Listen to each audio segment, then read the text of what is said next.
So, isang mapagpalang umaga po sa ating lahat. Muli ako si Mieta Sebastian and welcome to our daily devotion with Pastor Russell Ocampo. And today our devotion talks about Jesus' counter-attack. And our scripture is all about Luke chapter 4 verse 1 to 13. NIV version. Jesus, full of the Holy Spirit, left the Jordan and was led by the Spirit into wilderness, where for 40 days he was tempted by the devil. He ate nothing during those days, and at the day of them he was hungry. The devil said to him, "If you are the Son of God, tell this stone to become bread." Jesus answered, "It is written, man shall not live on bread alone." The devil led him up to a high place and showed him in an instant all the kingdoms of the world. And he said to him, "I will give you all their authority and splendor. It has been given to me, and I can give it to you anyone I want to. If you worship me, it all be yours."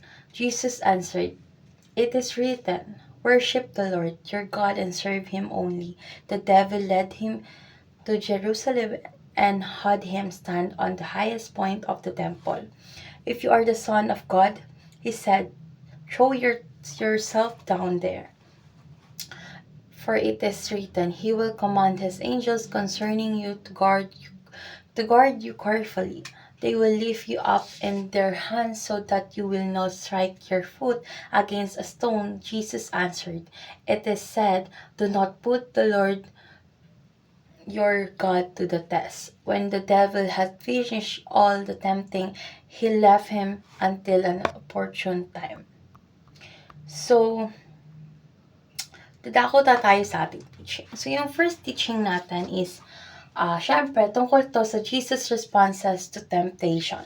So, yung Deuteronomy chapter 8-3, man shall not live by bread alone. So, ipinapakita lamang dito ni Jesus na ang tao ay hindi lamang mabubuhay o nabubuhay sa pisikal na pagkain, kundi sa bawat salita na nagmumula sa bibig ng Diyos at ang pag-worship natin sa Kanya.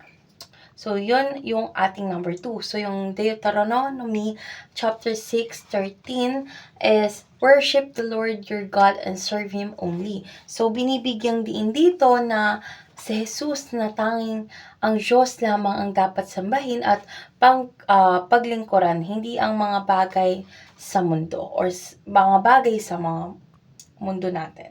So, last teaching is Deuteronomy chapter 6:16 is, do not put the Lord your God to the test. So, pinapaalala dito ni Jesus na hindi dapat nating sinusubok ang Diyos at dapat tayong magtiwala sa kanyang mga plano at isurrender lang natin lahat ng mga plans natin sa kanya kasi God is good all the time. So, dadako na tayo sa ating application. So, yung ano nga ba yung application natin? So, ito yung rule of God's Word. So, yung first natin is, immerse yourself in God's Word.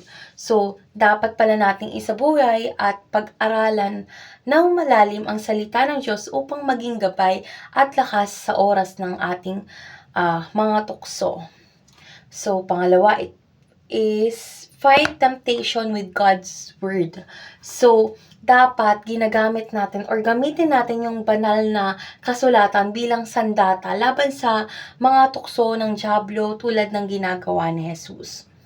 So, last is trust in God's Word for success. So, dito dapat tayo magtiwala sa mga pangako ng Diyos at sa kanyang salita kasi para to sa tagumpay nating lahat na nagkakaroon kasi tayo ng aspeto natin sa buhay.